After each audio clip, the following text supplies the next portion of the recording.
Welcome back to the Fitness League, helping busy humans build strong bodies, sharper minds, and better lives.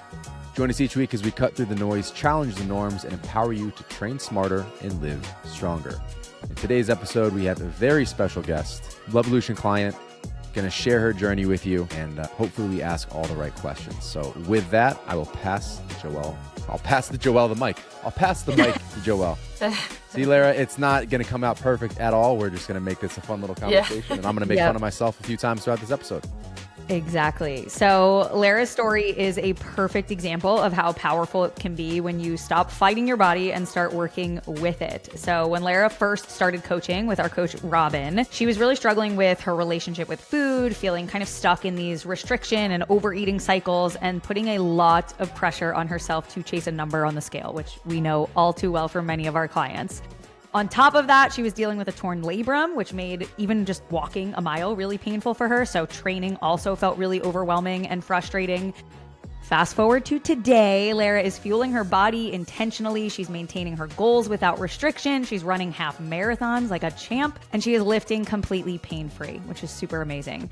She has really learned how to honor her hunger cues and show up for herself and redefine what success looks like. And it is incredible to watch her transformation unfold. So her story is such a powerful reminder that progress isn't always linear, but it is possible, even when it starts from a really, really hard place. So if you've ever struggled with your relationship with food or an injury or just feeling stuck in the same patterns, I know that you are going to connect with Lara's story. So Lara, welcome to the Fitness League. Thank you so much. What an intro. We could just end it here, right? That's good? Yeah. Everybody covered? You said it better than I could have, so. Well, we are so excited to chat with you. Robin had such wonderful things to say about you and your story and your experience. So I want to kind of break down today's episode into kind of a few different sections. So I want to talk about some of the mindset and relationship with food pieces. I also want to cover training and your injury and kind of the comeback story around that, how you're now fueling for performance and how that has shifted, as well as just kind of like overall reflections and lessons learned along the way. So yeah, let's get started. Let's chat through this. So my first question for you is on the mindset side of things. When you first started coaching with Robin, you were seemingly in a very different place with your relationship with food than you are now. So can you share a little bit about what that looked like for you back then? Like coming into your coaching experience, what did that look like before you signed up? Yes. I guess I'll a bit before I signed up for coaching, I'll give some context. Yeah. I think that the restriction cycle kind of started after gaining some weight in college. So I would say I gained about 20 to 30 pounds freshman year, which really changed my relationship with food. I had, all high school, I was active, fit, never really had to think about calories. But then that was kind of a point which changed how I looked at calories, thought about food. I did eventually lose the weight, but I think that through that, it caused me to label foods a lot. That's a good food, that's a bad food, which then I think trickled into the, like you said, restrict mindset. So then fast forwarding a couple more years, I actually wanted to join coaching for more of a balance, but also I still in the back of my mind had the goal of hitting a certain number on the scale. My wedding was coming up in October of that year, and I found Robin, I want to say in May of that same year, so I think that was 2023. And my goal then was really to lose weight in the back of my mind. I kind of marketed it to myself, I think a bit more of I want to just be more well-rounded and I want to XYZ, but I think at the core of it, it was still losing weight and hitting a certain number on the scale. Whereas now I think when I rejoined, it was a transformation of my goals were completely different. So I'll pause for a second. Did that answer your question, or do you want me to give more context or anything in particular?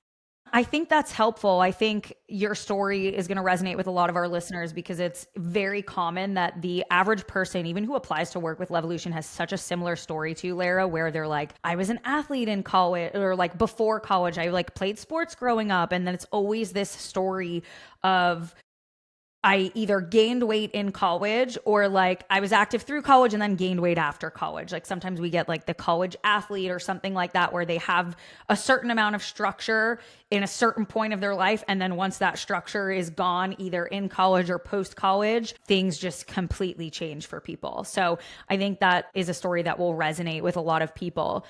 Do you feel like there was any specific like aha moments that you can remember that helped you kind of break out of that restrict and overeat cycle? So I remember having a conversation about protein with Robin back in 2023 where like in that like binge restrict cycle, I would almost look at like a lower calorie day as like a win of like, you know, I like restricted in like a quote unquote like good capacity for me that day, but then I would always end up being super hungry by the end of the day, and it kind of roller coastered into like, you know, I'm starving by dinner time, and then I eat dinner, and then I'm still hungry, and then I eat something else, and I eat something else, and then it feels just overwhelming.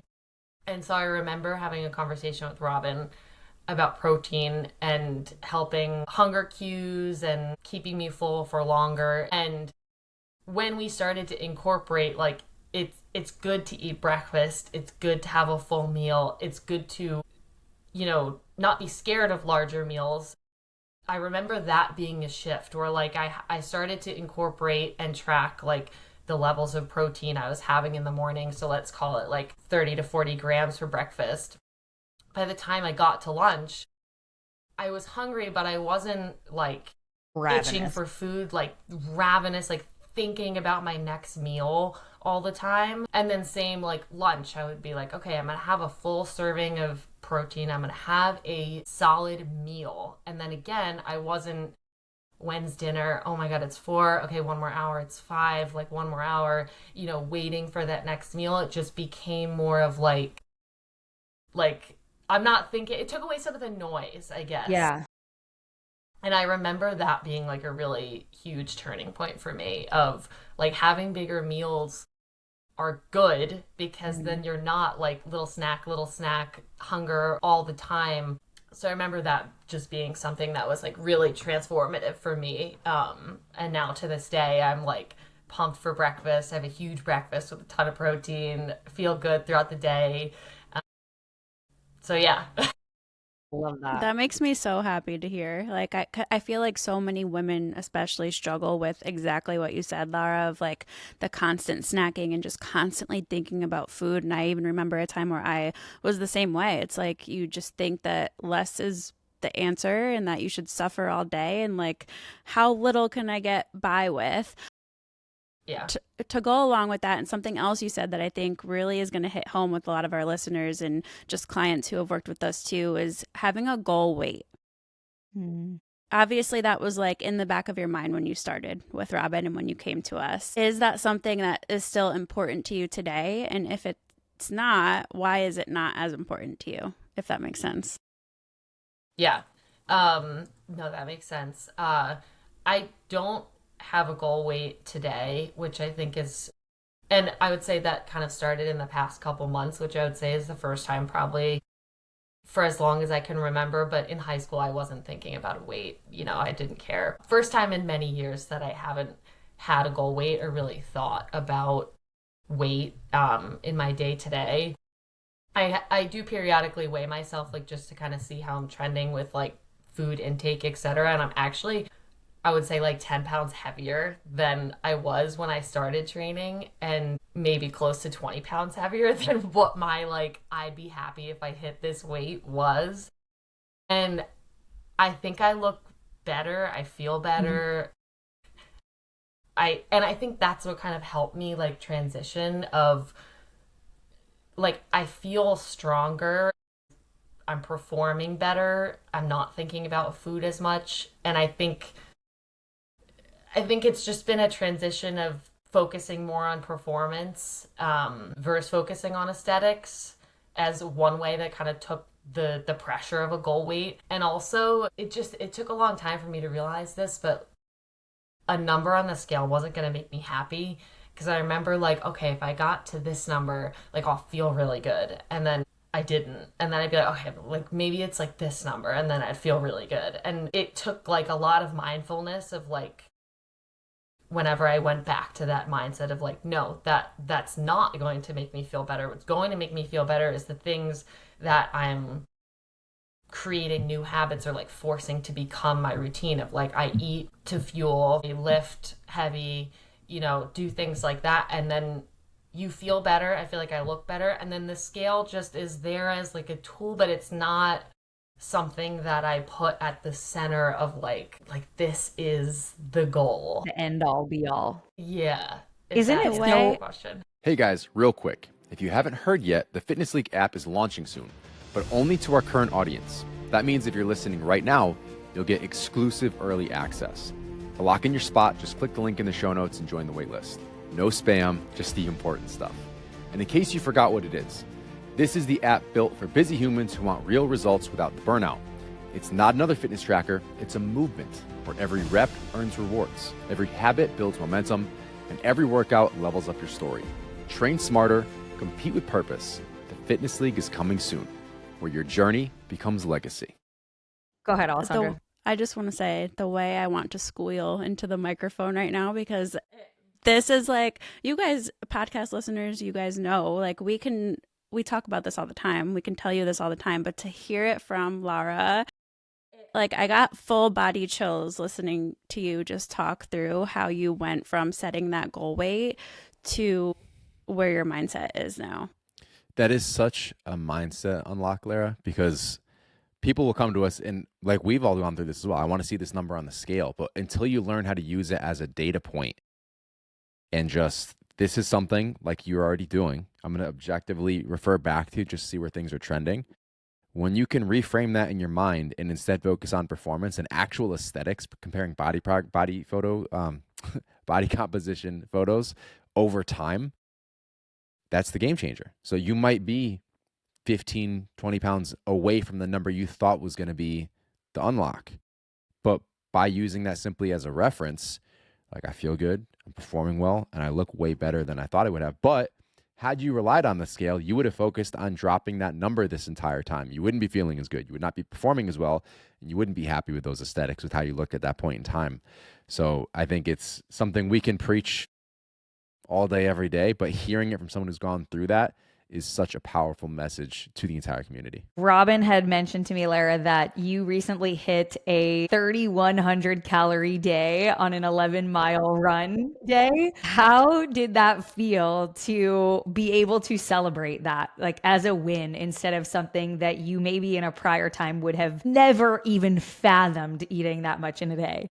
Yeah, it's just so cool to like look at a day like that and be like pumped about it. Like I'm like, heck yeah, like I ate all that food because I needed all of that food. Whereas like before I joined and like, at the beginning of my journey, I feel like I had like a big exercise day, like big energy expenditure, and I would think of that as like, okay, let me then like couple that with dieting, and that's gonna be great. I'll be in this huge deficit today. Yeah, like I'm gonna have like a double win. And now like I think of like running has helped with like that like fuel for performance mindset. And I like the day before I'm like, yes, I'm gonna eat so much today to like fuel up for this run. And whole foods still, like I really do try to focus on like eating whole foods.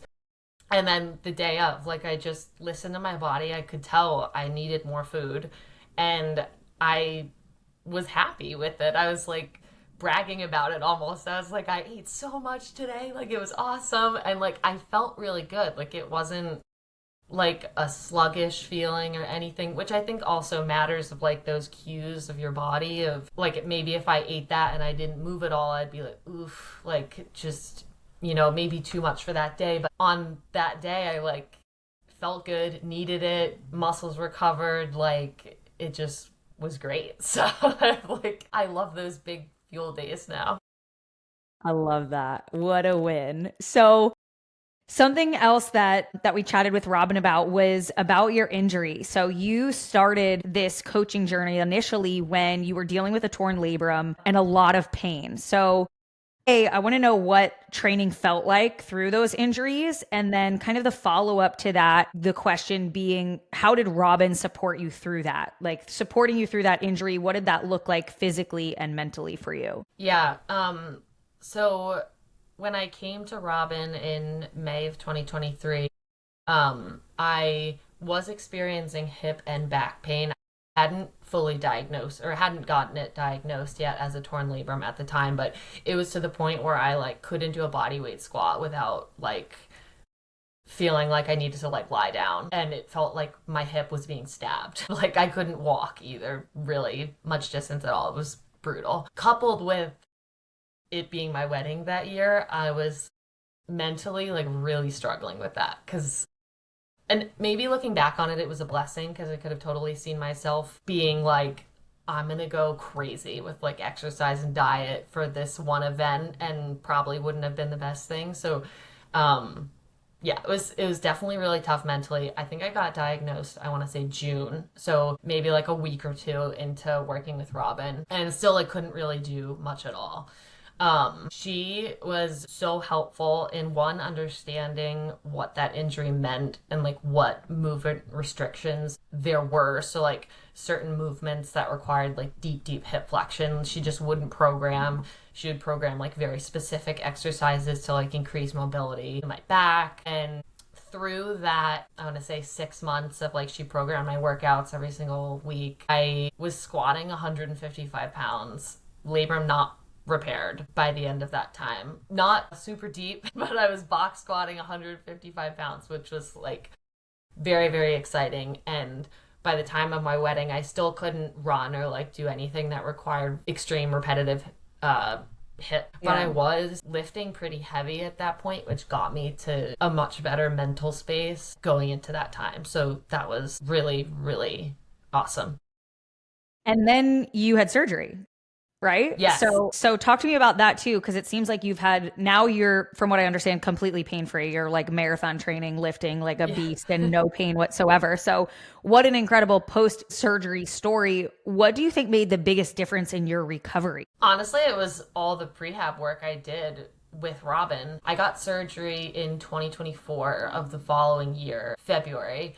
So, I think all of the work that I did, like really building strength for 6 to 8 months before that surgery, was such a huge help. Like I even had the surgeon comment of like, wow, like you have a lot of leg muscle. I was like, yes. Like, um, and I was off crutches within a week and a half, was like back to like obviously following like my physical therapist orders, but back to doing things fairly normally, probably sooner than I would have, if not for that prehab work. So I think it made like a world of difference in where I landed then after surgery.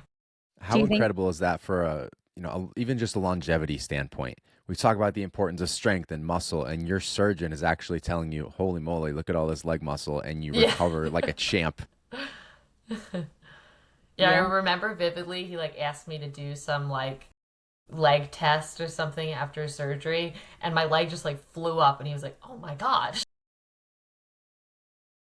You're like, there is no higher compliment. I don't care how much I squat. The surgeon complimented my leg muscle. I'm good. I can die happy. Yeah. I feel like it's so interesting, the timeline. Like you had this prior experience with Robin coaching, rather your surgery came later. I would imagine you also probably handled your nutrition post-op way differently, in a good way, than you would have in years prior. Oh yeah, I think that if I hadn't gone through a lot of mindset reframing before surgery, I would have been in a probably really bad mental space of like not being able to walk, not being able to work out. That would have probably snowballed into like, well, I should eat less because I'm not moving and I'm not burning any calories. Whereas like I looked at post-op nutrition as I'm gonna eat all of my protein in every meal to make sure that my body can repair. So I think, thank gosh, I feel like it was just such a blessing how everything fell into place, where then when I was like recovering, I wasn't scared of eating. I was happy to do it for my body to heal. So Listen, if you're tired of the all or nothing cycles, the diet starts Monday, the I know what to do, I'm just not doing it feeling, we should probably talk. Our one-on-one online coaching isn't just about workouts and meal plans. It's about building something that actually fits your life. No cookie cutter templates, no guilt, just real coaching and real results. Plus, we've got a pretty big team, so we can even pair you with an expert who actually understands your lifestyle because they've gone through it too. If that sounds like what you've been missing, check out the link in the show notes to apply for coaching. Then we'll send you the link to book a free, no obligation consult call with our team. There are no hard closes. We won't even take your credit card over the phone. You'll get the details to sign up on your own time. And more good news, we are in fact qualified for HSA FSA reimbursement. One last thing, we even offer a 30-day money-back guarantee, so you have nothing to lose. What are you waiting for? Spots are limited, so apply today. All right, let's get back to the show. Yeah. What a blessing. It's such a cool experience to hear you talk about. And it sounds like there were so many wins along the way, from just changes in your relationship with food, changes with the relationship with the scale, changes in your training, being able to fuel for performance now. What is something that you've learned about yourself that has surprised you? That surprised me.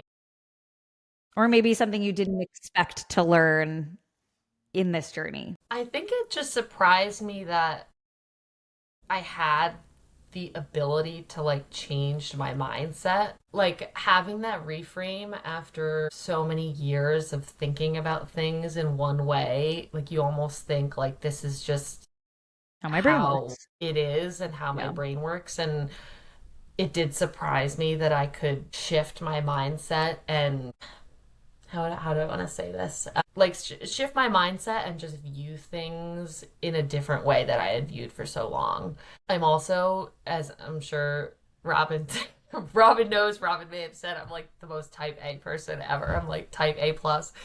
And so it surprised me that I could have imperfect days and like celebrate them almost. You know, like say I have my macros for that day and I'm like, all right, this is what I'm hitting every single day. That's type A. Whereas, well, today I ran 11 miles like we talked about, and it doesn't have to be that exact perfect number. It can shift, it can change. And so I think that surprised me as well. Like mindset shift in just how I think about things, and also how I can be very flexible with myself. Because I tend to be all grit, no grace. And I've heard you talk about that on the podcast before. And so I'm like, it surprised me that I could incorporate some grace with myself and like with just how I operate. What do you think allowed you to do that, Lara? What do you think said in your mind, like, okay, this is okay, I can change the way that I think about this? I think it my mindset shifted, and I felt okay in feeling those things when I was noticing more tangible benefits or feelings. Like having those changes left me like happier throughout the day, or like it helped me feeling better going into my next day. I felt less stressed when dealing with changes in like my plan. So I feel like those tangible things where you just, if you're mindful and you notice them, then it's like, okay, that's why I'm feeling that way, because of this mindset shift. I keep saying that. And then it kind of compounds, if that makes sense. Yeah, the reason I ask is I think a lot of people can connect with that.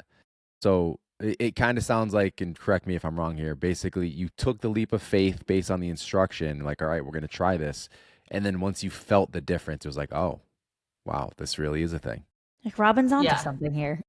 Yeah, definitely at first, like, I was like, it seems like a lot of food, like, or, you know, like, are we sure? But, like, I trusted the process. Obviously, she's the expert. And then as I was following that and noticed things happening to me and my own feelings, then it became my choice as well, if that makes sense. Yeah. Like, I want to do this versus I'm just being told to do this.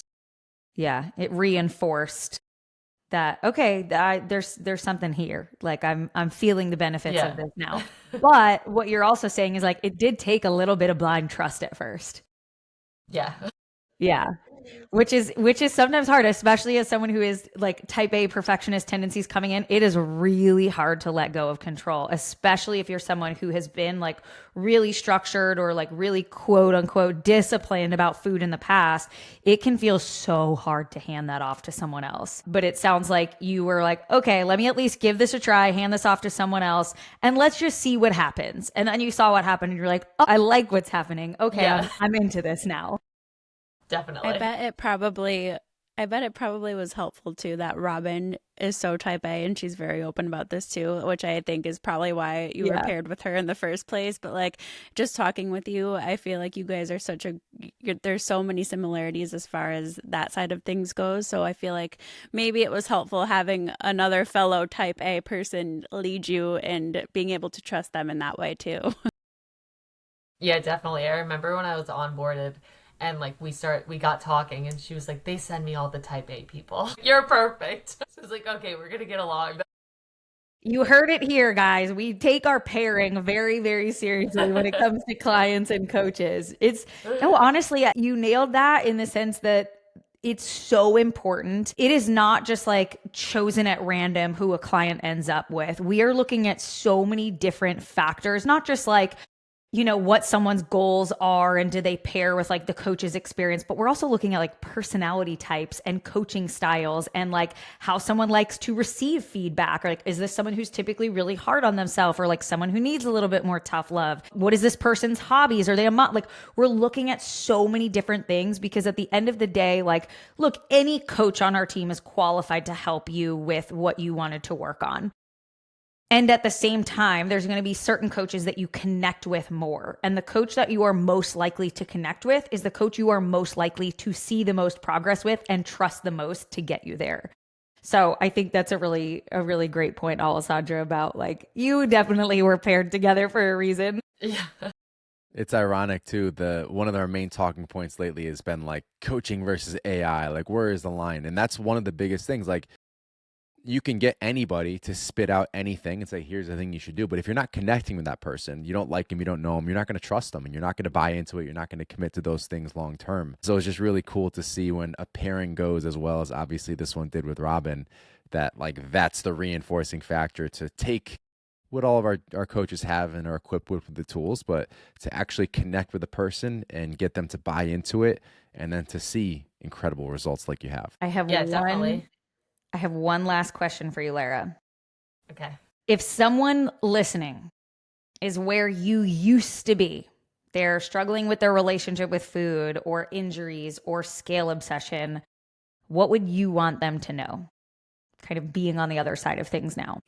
I would want to tell someone if they're struggling with where I used to be, that I know it can feel extremely overwhelming. It can feel extremely scary when you make these big changes, but focusing on health and performance takes away so much pressure and guardrails that you maybe place around food or other things, and it allows you to just have more fun and feel better in your training and also just in life. Yeah. If anyone's struggling with that, you can get out of it. You can have a mindset shift. So I would recommend coaching to anyone. We are happy to hear that. And I loved what you said too before about like you didn't know how capable you were of changing your mindset. And I think that will also resonate hard with the other type A's, which I feel like there are just a lot of like people in general who love health and fitness. Like there's always a little bit of type A in them, I feel like. Not always, but a lot of us. And hearing from another like type A type of person say like you are fully capable still of shifting your mindset on something, changing your relationship with food, changing your relationship with the scale, changing your relationship with exercise, shifting from aesthetic goals to performance goals. I think that's so helpful for people to hear. And Josh and Alessandra and I, we talk about a lot shifting to performance. And I just want to point out one last thing. You talked about how now you have these performance-based goals and you're eating a ton more and you're training hard, but you're fueling and your training and your nutrition looks so much different. yet you're like, I look better now and I feel more fit now than I did when I was so hyper focused on aesthetics. And we hear this all the time. We've seen it in our own journeys. We feel the exact same way. And we've had that same kind of shift that it's like, you know, when you're staring at the microwave, waiting for the minute to be up and you're watching and you're like, this is going so slow. But if you like go walk away and do something, like that minute is up so quickly. Yeah. It just makes me think of like that shift from aesthetics to performance, where like when you're not staring at the mirror, scrutinizing, like I did a workout, do I have a six pack yet? And instead now you're performance focused. And you're focused on these other metrics like your runs and your pace and your times and your heart rate zones and all the other things. When you do look back in the mirror, you're like, oh, I kind of liking what I'm seeing here. Like this is moving in a positive direction. And you're just like, it's like happening in the background, but it's not your main focus anymore. And it's a really, really cool shift to see. Definitely. I feel like that's perfectly said. Like just shifting focus, things change. And then when you bring it to the forefront again of aesthetics, you're like, wow, I like feel great and I look great now compared to like when I was focusing on every single week, what the weight was, how much I was eating. It just felt like way too much and it was too slow. Such great points, Lara. Thank you so much. This has been such a helpful conversation, and I'm sure our listeners will really, really enjoy it. Anything else you want to add, or Josh, anything else on your end? No, I think you guys wrapped that up very, very perfectly. And just, again, appreciate you being on here, Lara. Anything you want to leave out or leave in for the listeners as we jump out? Nothing to leave out. I just got to shout out Coach Robin. That's my girl. Love it. And I love listening to the podcast. I listen pretty much on all of my runs, like my easy runs. I love listening to the podcast. So I can't wait to listen to this one Yay. when I'm running. That's so fun. All right, so guys, fun. Go ahead, We are Josh. going to wrap up this conversation with a reminder that change doesn't come in one big moment. It's built in the ways you keep showing up. Take what you learned today and build the best version of yourself for tomorrow. We'll catch you guys in the next one.